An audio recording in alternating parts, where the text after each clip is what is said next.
fake news about Indonesia's omnipresent bogeyman communism has been blamed for riots in central Jakarta that injured 5 police officers and damaged vehicles in the early hours of Monday morning.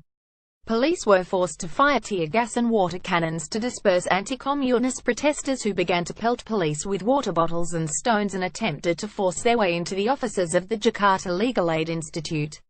Indonesian police attempt to control a crowd protesting against a meeting of communists in Jakarta. Photo Deticom. A weekend seminar on the 1965 anti-communist purge, a dark chapter in Indonesia's history that remains extremely sensitive today, had already been banned by police on the grounds the organizers had not applied for a permit.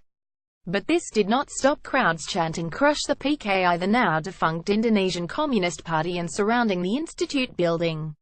The Indonesian Legal Aid Institute claimed clearly hoaxes or false news have been broadcast, with instructions for attacking the institute done systematically and extensively.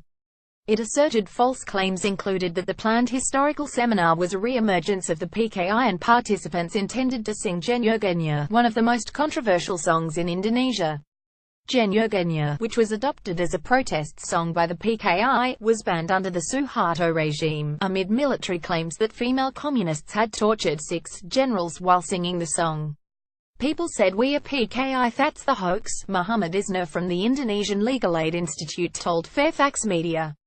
Indonesian President Joko Widodo has been targeted by opponents peddling fake news claiming he is Christian. Photo app. They said PKI was holding an event. It's not true. We wanted to hold an academic discussion about what happened in 1965. Police have arrested 5 people suspected of provoking the riots.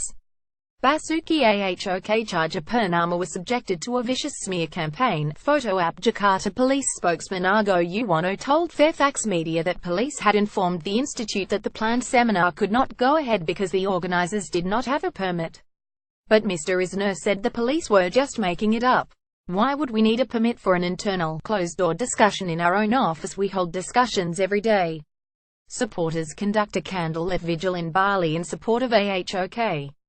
The sign reads "Bitter over the lack of justice in Indonesian law." Photo Emilia Rosa. The 1965 tragedy was triggered by the kidnapping and murder of several high-ranking army officers, which was blamed on the PKI. Last month, Indonesian authorities disbanded a workshop in East Java on the findings of an international tribunal into the 1965 massacre, also on the grounds organizers didn't have a permit.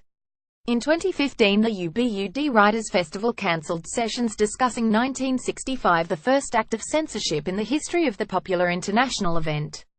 Amnesty International issued a statement last month saying there had been at least 39 cases since 2015 where authorities disbanded events related to 1965. These actions are a clear violation of the rights to freedom of expression and peaceful assembly, Amnesty said.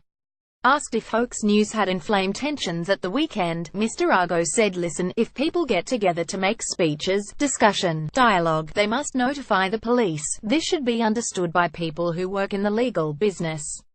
Fake news was a huge problem in Indonesia in the lead-up to the gubernatorial election in February, with much of it targeting the ethnicity of former Jakarta Governor Basuki Ahok Cahayapurnama.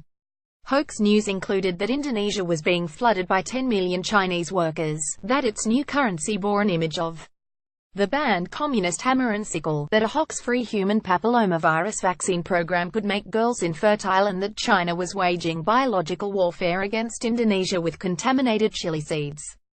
Smear campaigns during the last presidential election also asserted President Joko Widodo was a Christian and communist. Don't forget, negative news, slander, reproaching each other, hoax and fake news are spreading in social media today. They also become our challenge in the future, President Jokowi told a group of Boy Scouts in Central Java on Monday. Last month, police arrested 3 people accused of spreading hoaxes against President Jokowi and Ahok, among others, on a news website known as Saracen, which allegedly charges clients to publish and spread fake news. There is clearly a growing industry around the production of disinformation, false information spread to deliberately deceive in Indonesia and elsewhere around the world, says Australian National University academic Ross Tapsell, an expert on social media in Indonesia. Of course, Indonesia has a long history of government and non-government anti-PKI propaganda designed to incite and enrage, he said. So the material may not have changed, but the technology used to disseminate it is changing rapidly.